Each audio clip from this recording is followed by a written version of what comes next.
quase tudo que a gente sabe sobre o mundo espiritual nas cartas de Paulo, nas de Pedro, a minha pergunta é: por que a gente pelo menos não leva em consideração o que o livro de Enoque diz sobre os demônios?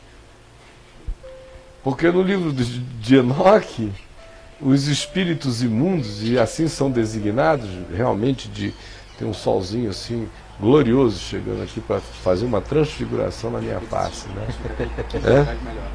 Ou então, se você chegar para ali, eu sento ao teu lado, fica um pouquinho mais fácil, né? Mas dizendo aqui o seguinte: quando a gente lê o livro de Enoque, a designação que você tem lá para demônio é espírito imundo.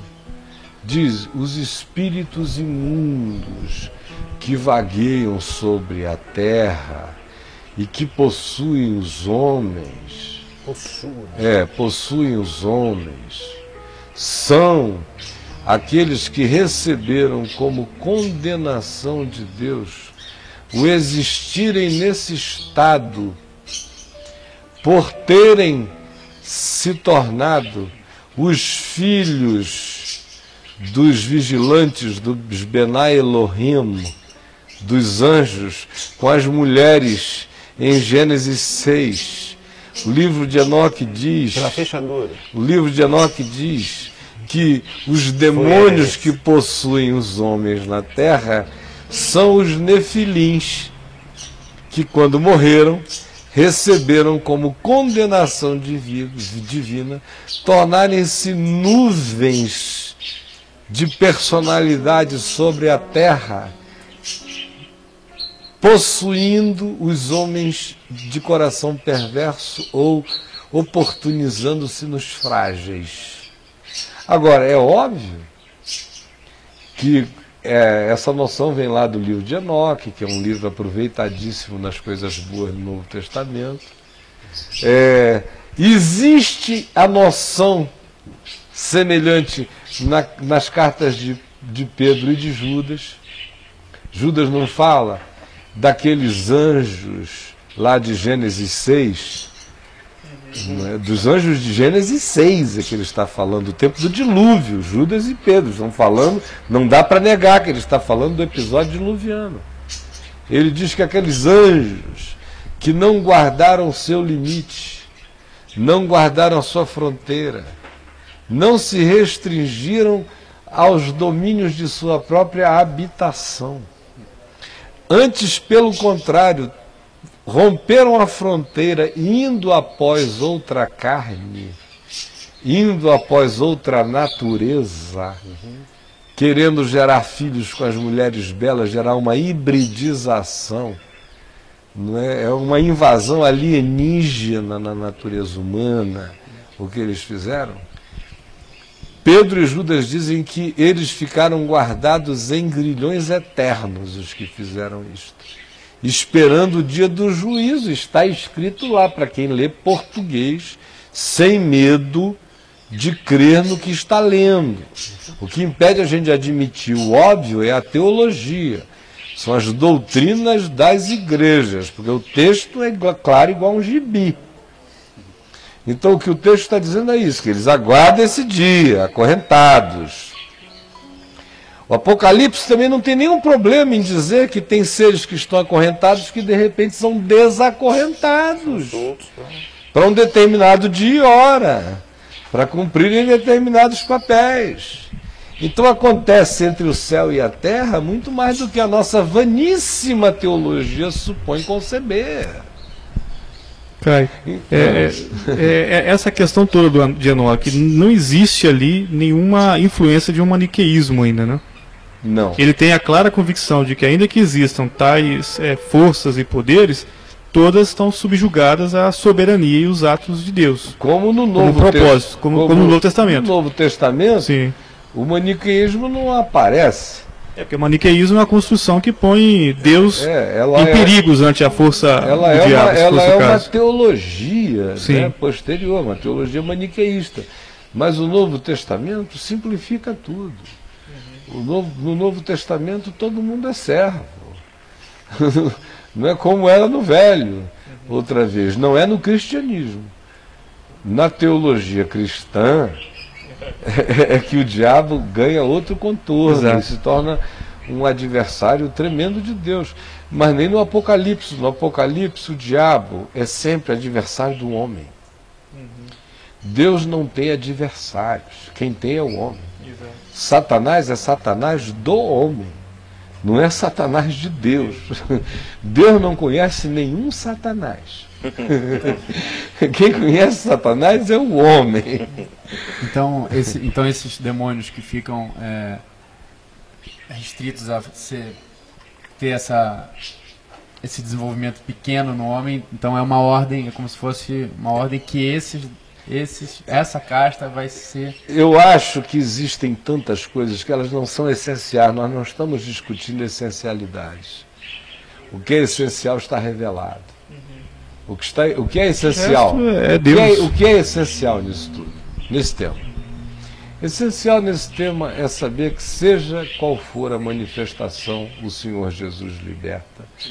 O essencial nesse tema é saber que nós não somos chamados a invocar nenhuma dessas coisas e nem brincarmos com nenhuma delas. O essencial nesse tema é sabermos que elas existem e elas são oportunistas, procurando espaços para se manifestarem. E que os espaços são todos eles fabricados pelo ódio, pela mentira, pelo rancor, pelo medo, pelo desamor, pela vontade maldosa, ou pela curiosidade mórbida, ou pelo desejo profundamente desesperado de contato com entes queridos que se foram, e às vezes o indivíduo é enganado pela compulsão afetiva a buscar coisas perigosas e escusas. Isso aí é essencial e é para ser dito e está claro. O essencial é saber que os principados e potestades não têm nenhum poder sobre a minha vida, nem sobre a tua, que eu estou debaixo de Jesus, que eu entro no meio de qualquer antro de macumba, de perversidade, que se eu ando em Jesus eu posso sentar no trono do inferno, que o problema é do inferno, não é meu, que eu não tenho que tomar nenhum banho de descarrego na saída, porque o sangue de Jesus está sobre mim, porque eu não preciso fazer sacrifícios de bodes e de touros para renovar a graça de Deus na minha vida, ela é eterna. O Cordeiro de Deus que tira o pecado do mundo, está dito lá, o termo grego é tirou, tira e tirará, é ato contínuo, eu vivo sob o ato contínuo da graça de Deus. Isso está para além de qualquer negociação. Agora, o que nós estamos conversando aqui são algumas curiosidades que talvez ajudem em alguns discernimentos práticos. Não para o indivíduo ficar fazendo teste, nem pesquisa com o diabo, nem coisas do gênero. Não é? Mas, por exemplo, voltando aqui ao tema, sabendo que cada coisa dita aqui abre e enseja milhões de entradas por portas distintas, não é? Mas a gente, seguindo aqui o tema, e para não irmos longe demais, ficando com a questão do rapaz de rapaz. Sobre Fernando. Do Fernando, se pessoas podem. Ora, o livro de Gênesis diz que sim. Diz que sim. Aí a teologia cria um problema, que só foi um problema criado depois de Santo Agostinho. Até Santo Agostinho isso não era um problema para a teologia cristã, Gênesis 6. Foi depois de Agostinho que veio a questão, ora, mas Jesus diz que quando a gente parte, nós nos tornamos como os anjos nos céus, que não se casam, não se dão em casamento. Ora, se anjos não se casam, não se dão em casamento, e aqueles lá de Gênesis 6 eram os Benai Elohim, logo, eles não podem ter possuído as mulheres, porque anjos não se casam e não se dão em casamento. Isso aí é anjo normal, né? Anjo surtado, meu amigo, faz qualquer coisa, vira diabo, diabo 4. Literalmente. Faz qualquer negócio. Se eu, humano, abro o genoma humano, quando eu digo eu humano, estou falando eu, homem, humanidade. Se eu, humanidade, estou desenvolvendo máquina para impressoras biológicas para printar fígado e coração, para acabar com o transplante. Printa com material orgânico, e em 3 dimensões, depois bota lá. Nós, essa porcariazinha aqui. E os Benai Elohim? Nós fomos feitos por um pouco menor do que eles. Imagina o pouco que sobra para além e para cima. É claro que sim. Quando se diz que os anjos não se casam, não se dão em casamento, Jesus está dizendo que nessa sociedade que acontece sob a luz de Deus, essa compulsão não existe. E nem essa necessidade. Tanto é que não existe que os que fizeram e cometeram transgredindo a sua natureza, seguindo após outra carne, deixando o seu próprio domicílio, como diz Judas e repete Pedro. Mas é claro que não foi contra uma natureza, né? Claro, eu já atendi muita gente que teve relações sexuais com demônios, com todas as sensações reais de materialização, especialmente mulheres. Homem eu só ouvi um caso, mulheres bem mais. E a Adriana ontem ouviu essa pergunta aqui, ela estava assistindo, e ela também lembrou de uma menina que ela atendeu durante um tempo, que tinha relações completamente físicas com um espírito que a visitava, e não só ela tinha todos os orgasmos do mundo, como ela se viciou naquilo, como ela aparecia também com toda a sorte de marcas de fetiches decorrentes daquela relação, e a garota era considerada virgem pelo pai e pela mãe, vivia com a porta trancada dentro do quarto, mas aprendeu todas com o capiroto lá dentro, até que ficou liberta em nome de Jesus. Agora, quem ouve, está chegando agora, ouve só isso, sem saber os contextos, faz uma hipersimplificação. E de modo que esse é um assunto que demanda uma viagem tão mais abrangente. Por exemplo, se eu partisse hoje aqui para tentar designar, a partir do meu olhar e experiência durante anos, como foi que eu fui sentindo essas manifestações, eu te diria o seguinte: número 1, existe gente que não está possuída de demônio nenhum, de espírito maligno nenhum. Uma quantidade enorme de pessoas que desenvolvem um psiquismo maligno nelas mesmas. Elas têm uma autoimagem tão baixa, elas se veem de modo tão ruim, elas se culpam de tanta coisa horrorosa, ou introjetaram nelas tantas perversidades, de modo que a autopercepção dessa pessoa ficou tão zerificada, que se ela é membro de alguma cultura que existe uma figura diabólica, ela incorpora aquilo em qualquer cultura do mundo, inclusive, sobretudo na nossa, que é farta disso, ela se identifica na mesma hora com o que de pior exista no imaginário humano, e é o diabo. Isso até em tribos indígenas, né? Em qualquer lugar, em qualquer cultura da Terra, esse nível de rejeição profunda tende a identificar a mente fraca com o que seja mais perverso na cultura. Então, ela desenvolve um psiquismo que é idêntico à descrição que a cultura faz daquele espírito. Não necessariamente ela está possessa. Aquilo se transforma num software de estimação. Ela aciona aquele programa até como álibi. É uma esquizofrenia? Ou não? Não chega a ser, Não pode chega. desenvolver. Porque todas essas coisas que fecham sistemas neurais no indivíduo, quando um determinado fluxo de frequência energética começa a ser repetido todo dia, toda hora, com a mesma frequência, com a mesma intensidade, ele cria um caminho próprio. Ele acaba virando uma enfermidade dali em diante. Essa história de que o cérebro não é mutante é uma mentira antiga. Ele não é fixo, ele muda o tempo todo. Se insistir num programa, ele adapta, ele se adapta. Então, tanto uma coisa pode gerar a outra, como a outra pode gerar a primeira. Mas eu estou falando nessa em que é a dimensão psicológica de autorrejeição que identifica o indivíduo com o pior arquétipo daquela cultura e ele desenvolve um psiquismo que é dele. Às vezes se exacerba com uma entrada demoníaca acessória, mas não necessariamente, não precisa de demônio. O indivíduo criou o seu nesse caso.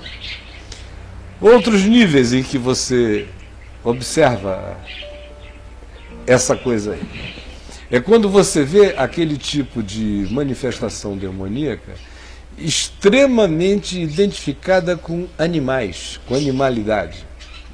Aquele caso que eu citei do menino cachorro. Isso. Tem muitas que você vê. Nabucodonosor. Virou lá uma águia com as garras que cresceram, né?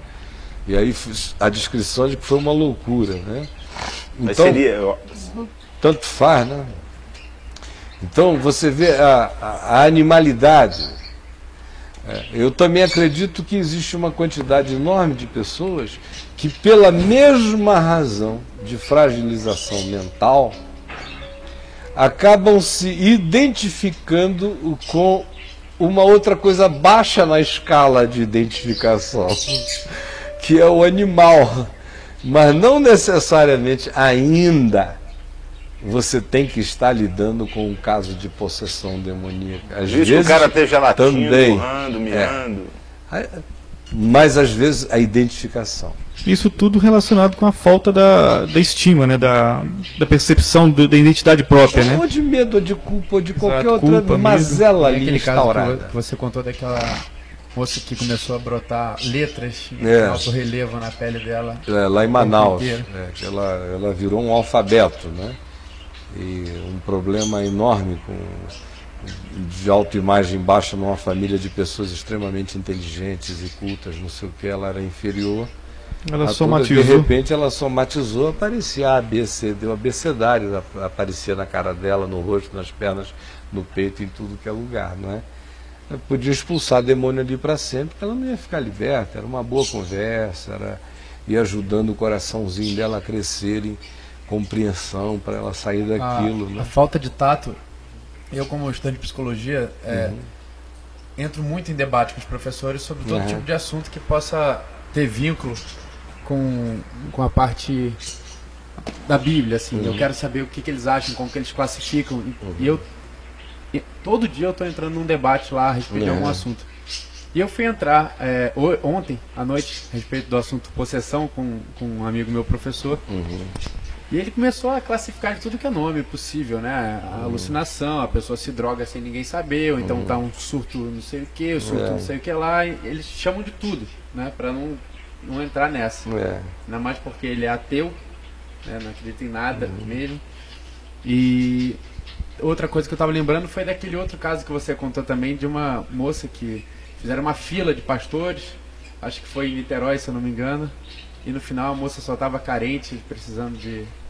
O pai dela tratava ela muito mal, não deixava ela cortar os cabelos da perna, nem das axilas, nem de nada. As amigas todas gatinhas bonitinhas, e ela se sentindo horrível, sobrancelha grossa, ela era muito peluda. Aí um dia ela chegou lá na igreja e encontrou aquele bando de menina bonita e de surfista e de não sei o quê, e ela não tinha vez, nem entrada. Ficou possessa, foi para um retiro, ficou possessa. No primeiro dia, recebeu atenção 3 dias seguidos dos surfistas que fizeram vigília com ela, com a mão na cabeça dela, carregando ela, cuidando dela e das meninas. E aí acabou o retiro, ela não ficou liberta. Continuou mais uma semana possessa em casa, os surfistas queimados se acamparam lá, todos cheios do Espírito Santo, ajudando a menina. Aí depois que eles não aguentavam mais, e aí me telefonaram, e dizendo, olha, a gente não já fez de tudo, bateu perna, expulsou de tudo que é jeito, jejuou, orou, e o demônio não sai.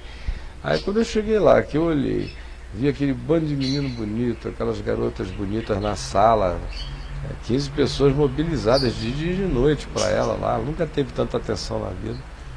Aí eu falei, deixa eu ver a moça, que eu entrei no quarto e ela lá, toda peluda, aquela canela que era só cabelo grande, ela era a antítese das raspadinhas lá de fora, né, todas depilado e tal. Aí eu falei, não é possível, essa menina no mínimo está gostando demais dessa atenção, né?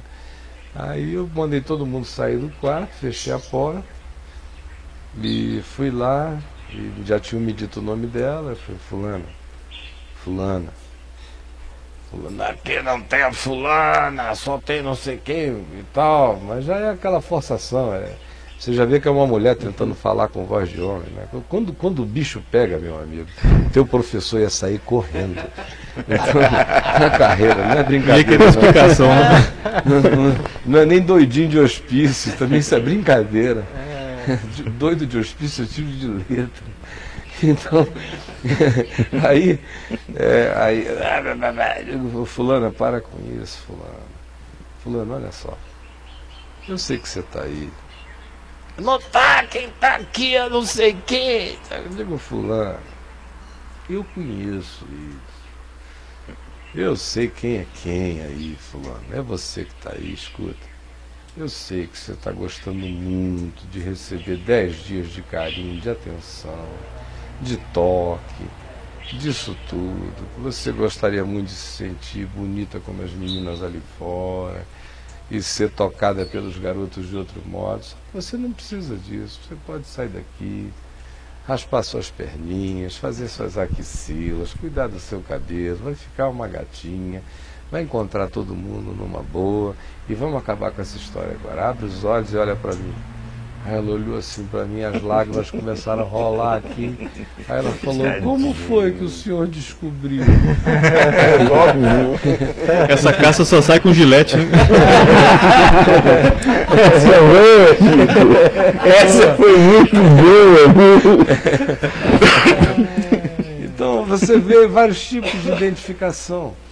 Como você vê, por exemplo, em geral, essas possessões que acontecem querendo dar grandes demonstrações de força, são para mim tipicamente semelhantes, se eu tivesse que assemelhá-las a alguma coisa, a esse tal do gigantismo do livro de Enoque. Essa vontade de eu sou gigante, eu derrubo as pilastras, eu faço qualquer coisa, eu tenho mais poder do que tudo. Aí você anda um pouco mais, você começa a ver aquelas categorias de possessão articuladas, que já são as possessões que você começa a ver a percepção da presença da inteligência angelical malévola. Como um dos primeiros encontros assim que pessoalmente eu tive com possessão demoníaca, eu já tinha visto muito assim acontecendo com meu pai, e eu longe, escondido atrás da pilastra, Deus me livre, me salve e me guarde, né? Quando eu tinha 13 anos de idade, e cada uma braba, eu digo, em casa que eu não quero ficar. E quando eu larguei tudo mesmo e fiquei totalmente descacetado por aí, eu, antes de entrar em casa, na casa de papai, quando eu vinha à noite, primeiro eu via se não tinha nenhum possesso hospedado lá, né? Porque a casa de papai virou hospedagem de possesso. Assim, era possesso, tinha uns possessos que se hospedavam, virou hotel mesmo de possesso. Ficava liberto, papai guardava lá 15 dias até dar alta, para o cara bonzinho voltar para casa. E eu dizia, não, se tiver demônio e possesso aí, tinha uns que tinham umas crises de madrugada, lá papai ia lá expulsar, eu digo, eu quero saber disso, eu ia embora. Só depois de convertida que eu fiquei mais meio cabreiro, no primeiro mês assim, eu digo, eita, que esse negócio aqui é feio. Mas aí vendo, sendo que logo um mês e meio depois, mais ou menos, de eu estar convertido, o papai foi chamado, de repente, junto com o pastor Israel Guerra, para ir a um bairro em Manaus chamado São Francisco, para expulsar um demônio de uma menina. E isso era normal, chegar toda hora tinha comitivas pedindo, por favor, vamos lá, quando já não traziam o possesso, né? Aí, papai disse, vamos, meu filho? Eu falei, vamos. Aí eu fui, né? Me deu assim aquela tremedeira na canela. Eu digo, não, mas eu sou de Jesus e sou macho. Então eu vou 2 vezes. Em nome de Jesus eu vou. Aí quando nós chegamos lá, eu vi aquela multidão assim na frente daquele barranco. A casa era uma barranqueira para baixo, num charco, igarapé. E aquela multidão. E o papai de muleta ia chegar lá quase 8 minutos depois para conseguir passar, descer naquela escadinha íngreme. E o Israel, o amigo nosso, o amigo dele, foi pegando logo no braço dele. E eu falei assim, eu estou com tanto medo que eu vou na frente. Porque é uma reação minha, né? Se eu tiver com muito medo, meu amigo, aí é que eu parto para as cabeças mesmo. Aí eu falei, eu estou com tanto medo que eu vou na frente. Aí eu fui andando, eu sou de Jesus e sou macho, não estou aqui para ter medo. E fui. Quando eu entrei naquela multidão, aquele garotão que eles não sabiam nem quem era, porque os exorcistas oficiais estavam vindo, né? O papai e o Israel. Eu lá com aquele cabelão de tamanco, fui metendo a cara lá, quando eu entrei assim, eu vi uns 8 a 10 homens segurando a mulher. Era uma cabocla, meu irmão, dessas poderosas, semi-estivadoras, com um cabelão assim grandão, cada bração, cada pernada, cada pernona. E ela fazia assim, ó, eu só via ela homem para todo lado. Aí corria todo mundo em cima, um sofá de napa vermelho, um calor desgraçado, a casa entupida, aquele bando de homens segurando a mulher. Aí ela, no meio daquilo tudo, ela olhou assim para mim. Aí falou com aquela voz gutural poderosa e falou, desgraçado, eu te conheço, eu te vi no rio, tu eras meu e eu te perdi. Aí parou tudo e ela ficou me olhando. Aí ela partiu assim, ficou em pé e partiu para cima de mim. Quando partiu, meu amigo, eu parti para dentro dela, gritando em nome de Jesus, mas com a guarda pronta para atropelá-la no jiu-jitsu. Eu parti com o que eu tinha, era o que eu sabia. Vai em nome de Jesus e vai entrar no cacete. Então, quando eu parti, não, de Jesus, para cima dela, a bicha caiu lá, não sei aonde. Aí eu falei, que jiu-jitsu, que nada. E a mulher, né? O poder está em outro lugar. Os dois é que não descobriram ainda. Aí, tem o jiu-jitsu dos Grace e tem o da graça. Né? Aí, é nesse aqui que eu vou. Aí a mulher começou a me contar a história, me recitar Colossenses 2, na íntegra. A cabocla que não sabia ler nem escrever, que morava no interior do Amazonas, que tinha vindo de lá porque o ataque começou e ninguém segurava ela lá, e não quiseram no hospício nem em lugar nenhum. Mas a menina era totalmente iletrada, nunca tinha ouvido falar de nada, nem de coisa alguma. Ela me recitou Colossenses 2 na íntegra. Porque ela começou a dizer, você está parecendo com aqueles discípulos do princípio. Eu estava lá, eu vi a cruz, eu vi tudo. Você está parecendo com aqueles que criam como eles criam. Quando ele despojou os principados e as potestades e publicamente os expôs ao desprezo, triunfando sobre eles na cruz, e foi citando o texto de Colossenses, fortalecendo a minha fé. É burro mesmo. Né? E eu peguei, olhei para aquilo ali, e aí ela dizia, mas eu não vou sair. Eu falei, como tu não vai sair? Tu já saíste, tu já era. Não. Estás aqui me confessando que já não é. Só é porque eles não sabem. E tu és mentiroso e pai da mentira, e vai sair agora. Em nome de Jesus, sai. Quando o papai e o Israel entraram lá, a menina já estava livre. E depois nós viemos a saber como foi que aquele caso tinha começado. Era uma relação incestuosa. Um irmão caboclo mais velho do que ela, que a possuía há muitos anos. Ela tinha muito ódio de ser possuída por ele. Ficou com tanto ódio, que o ódio abriu aquela porta. de vontade homicida. A vontade homicida abriu aquele flanco imenso, e aquele flanco foi devidamente ocupado por quem ama todas as brechas do ódio. Agora, apesar da mulher ser uma cabocla iletrada e, portanto, não ter nenhuma contribuição intelectual a dar, aquele que a possuía era de um nível espiritual e de uma resistência espiritual extremamente forte. Por isso a força sobre-humana dela também. Extraordinária.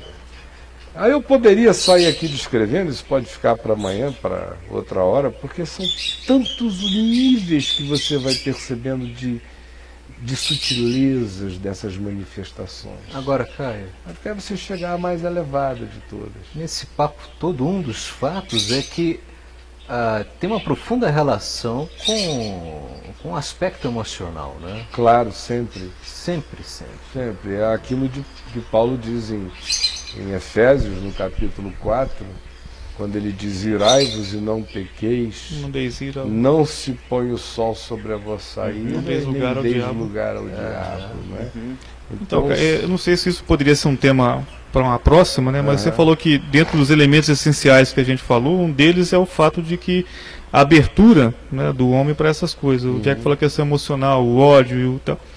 Então, assim, eu fico pensando, essa é uma era onde o homem tem se muitos- aberto para isso. Então, É. quer dizer, são muitos canais abertos Inclusive hoje. o da própria paranormalidade, Sim. porque existe paranormalidade, pura e simples. Paranormalidade detectável por aparatos que mensuram atividades cerebrais mais intensas de pessoas com percepções extraordinárias, savantes, seres incríveis que há no mundo. A gente usa 8% do cérebro, sem falar nas intuições do espírito que estão mortas em nós. Então as capacidades humanas são extraordinárias. No entanto,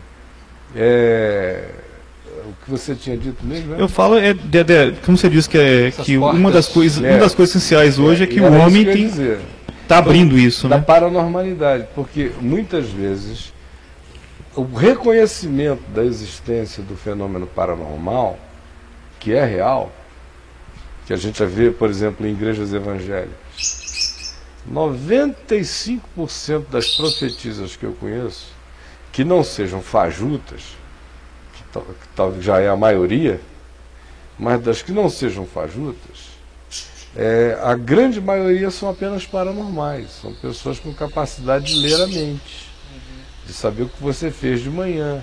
Aí ela diz: Chico, hoje de manhã você foi levar um homem no aeroporto, assim, a mulher dele era negra, muito simpática, ele era um homem tal, tal, tal. E você diz: essa mulher não sabe o que eu fiz, não sabe de nada, e você é um sujeito fraco, vulnerável, fica chocado, porque ela já abriu você todinho pela revelação do desconhecido. Aí ela te dá um conselho: e agora o Senhor mandou te dizer o seguinte: foge do Caio, porque o Caio é um laço na tua vida. Aí você, pronto, você já disse, a mulher já disse o que eu fiz hoje de manhã. Agora, o que ela está dizendo tem que ser verdade também. Eu vou embora e não apareço nunca mais. É mais ou menos assim que funciona. Mas, além disso, existe a curiosidade do paranormal, que vai colocando o indivíduo num mundo de buscas, onde a divisão é muito tênue, aonde essa era nossa, né? o processo da capacitação mental para, e aonde a outra dimensão continua, e aonde o indivíduo adentra por um portal perigosíssimo, às vezes sem volta. É por isso que a Bíblia diz que é para não invocar, não brincar, não chamar, não meter a cara, não domesticar, não tentar fazer nada. E Jesus resumiu isso tudo dizendo o seguinte: aí vem o príncipe deste mundo e ele nada tem em mim. Nada. Eu não preciso de nada. Eu tenho todos os tesouros da ciência e do conhecimento. Tenho toda a sorte de bênçãos espirituais das regiões celestiais. Eu não preciso de nada. Outra parte essencial também é aquele momento que vão expulsar demônio e o demônio fala: Vocês eu não conheço. Jesus, eu sei. Saulo, Paulo, eu sei quem é, Jesus também. Em nome de Jesus é quem Paulo prega, sai deles. Sabe? Eu conheço a Jesus e sei quem é Paulo, mas vós quem sois? Paulo é mulher. Já nos avisaram aqui que a gente tem que... Olha se eu já vi. Que a gente tem que...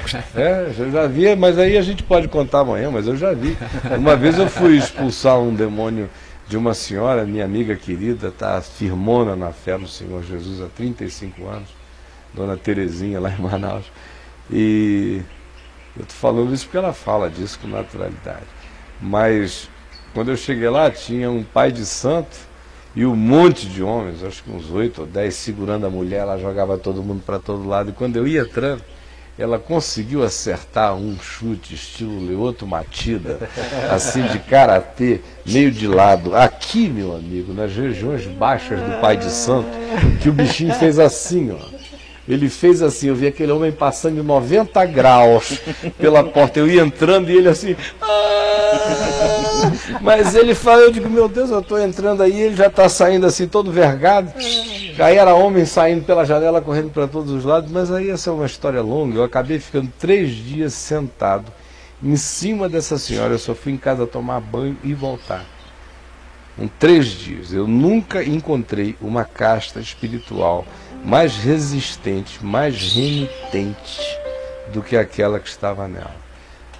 Eu digo, já vi gente, para ficar completamente liberta, levar 1 mês, 2 meses, mas você vai, você vem, a pessoa tem 1 semana de intervalo, tem uma crise de novo, até que a consciência vai sendo forjada, a fé vai crescendo, ela fica livre. Mas naquele caso não. Como ela era parente de um amigo queridíssimo meu, que morava ao lado, eu me envolvi tanto que eu fui para lá e praticamente fiquei 3 dias dentro da casa. Fui em casa tomar banho, dormia pouco, voltava para lá. Até que ela ficou livre já na madrugada do 3º para o 4º dia, está livre no Senhor Jesus até hoje. Mas o Chico informou que o nosso tempo acabou. E aí, Fonseca? Só uma coisinha. Quem assistir essa conversa nossa aqui, se ela for repetida... Vai ser. Olha, a pessoa vai pensar muito antes de querer alimentar o ódio dentro do coração, o rancor, a inimizade, a falta do perdão. Eu não sei, tem certas coisas que quando parecem com o diabo, a gente tem que deixar para lá mesmo. Eu vou propor que a gente volte a esse tema uma outra hora para conversar, e porque tem muito mais assunto para a gente cobrir, mas eu agradeço essa sua palavra, porque de fato quem quer andar seguro anda com o capacete da salvação na cabeça, como Paulo disse, se veste com a couraça da justiça da fé em Jesus, calça os pés com a preparação do Evangelho da Paz, anda em caminhos de paz e de reconciliação, empunha sempre a espada do Espírito, que é a palavra de Deus, usa sempre o escudo da fé com o qual apaga todos os dardos inflamados do maligno, e não se esquece nunca de andar vestido com a cuequinha da verdade, cingido com a verdade lá no íntimo. Essa é a proteção, esse é o guerreiro de Deus, esse é o guerreiro da graça, esse é o guerreiro da luz do Senhor Jesus. Esse é o chamado, é assim que a gente vive, como um assombrador de assombrações. Esse programa vai ser repetido, não sei ainda quando. Edivaldo vai abrir lá um canal, Papo de Graça, eu espero que seja logo, para a gente começar a botar este e todos os outros demais no ar, tá bom? Beijão então para todos e gente boa de Deus. Muito obrigado aqui, Chico, Edivaldo, Tiago, jovem, todo mundo. Muito obrigado. Tchau, gente. Tchau.